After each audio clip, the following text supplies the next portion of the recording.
สบายดีกินข้าวสามัคคีนำกันเด้อมื้อนี้มีหมู่คู่อ้ายเอ้ยน้องมาเยี่ยมมายามหลายคนเพิ่นเอาปลาสะโดใหญ่ๆมาเฮ็ดลาบกินเนาะทุกคนแล้วก็เฮ็ดแกงหน่อไม้ไล่ใส่น้ำยานางใบขะแยงแซ่บๆฝากติดตามไปนำกันเด้อวันนี้เฮือนเฮามีงานกินข้าวสามัคคีเนาะบรรดาหมู่คู่อ้ายเอ้ยน้องมาลิ้นมายามเนาะทุกคนเอ้ยเพิ่นเอาอันน่ะปลาสะโดใ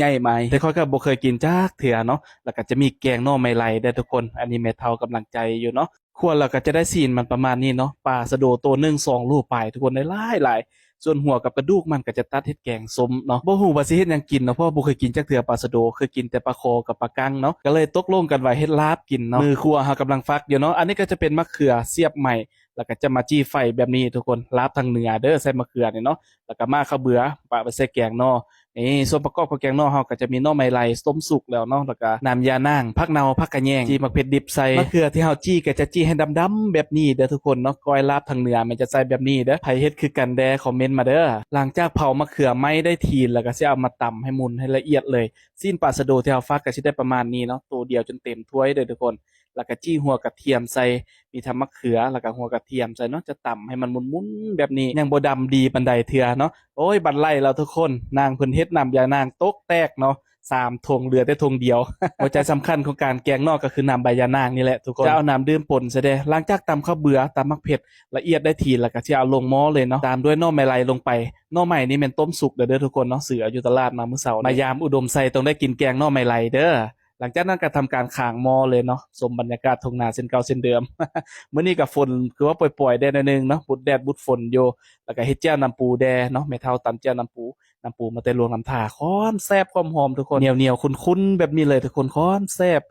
มากำการซีมเบิ่งเนาะหน่อไม้ไล่ต้มสุกกับแจ่วน้ำปูถือว่าเป็นอีหยังที่ว่าโอ้ยถูกเข้ากันอ้อยต้อยเลยแหละทุกคนเลือกเอาหน่อในดินเนาะมาคุยเบิ่งจักคำหนึงเน้นๆเลยพากย์เสียงตอนนี้ก็ยังกลืนน้ำลายอยู่เด้อนี่เอาใส่ตำบักหุ่งบ่ตำข้าวปุ้นบ่ป๊าดโธความแซ่บความนัว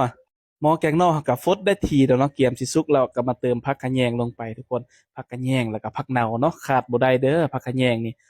หอมผักขะแยงหน้าบ้านเฮาเนาะหลังจากนั้นก็ทำการปรุงได้เลยทุกคนมันสุกได้ทีแล้วเนาะอันนี้ก็จะเป็นผักหอมเกี่ยมไว้ใส่ลาบปลาก็จะมีผักบัวผักกันกำผักหอมป้อมตามสูตรเลยเนาะแกงนอกสุกแล้วก็สิมาตำลาบปลาเลยทุกคนตำมะเขือให้ละเอียดวันนี้แม่ครัวมาจากหลายภาคส่วนเด้อทุกคนอันนี้มาแต่บ่เต้นแขวงลงน้ำท่าเด้อเพิ่นมายามเนาะเพิ่นเป็น FC เฮาแด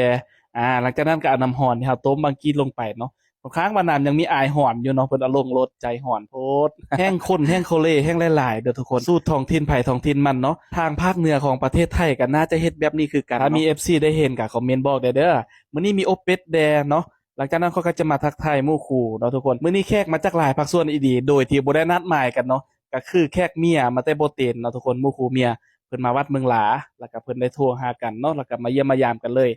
ส่วนแขกอันน่ะที่ว่านัดกันมื้อนี้แท้ๆก็คือเอื้อยฮักอ้ายฮักเนาะอยู่แถวเมืองไสนี่แหละบ้านหม้อเฮือนเคียงกันนี่แหละเนาะมาจวบกันพอดีก็เลยเกิดเป็นพาข้าวสามัคคีจากหลายภาคส่วนเนาะเมนูเฮามื้อนี้ก็มีอบเป็ดแล้วก็เลือดแป้งเป็ดเนาะมีแกงหน่อไม้ไล่